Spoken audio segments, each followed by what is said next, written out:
Guys, may sasabihin ako sa inyo. Alam nyo ba na hindi ang liwanag wait lang yan. Alam nyo ba na hindi safe yung mga gantong klaseng padlock?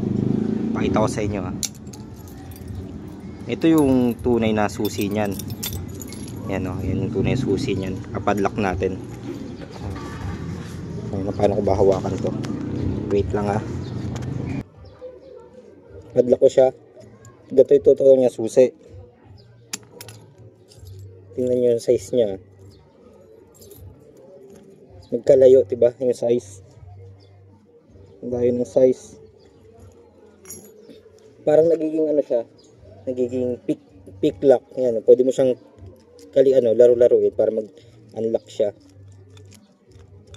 Yan diba? Saglit lang, pwede mo siya ilak ulit. Ganun din sa malaki.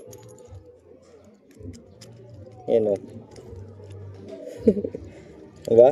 Parang nagiging siya, pin itong maliit, pero ito talaga sa nga susi. Itong maliit, nagiging pin. Pwede mong laro-laruin. So, technically, kahit anong susi, basta may ganito, kahit anong susi, magkasya dito, pwedeng mabuksan. Diba? Buha ka ng ina.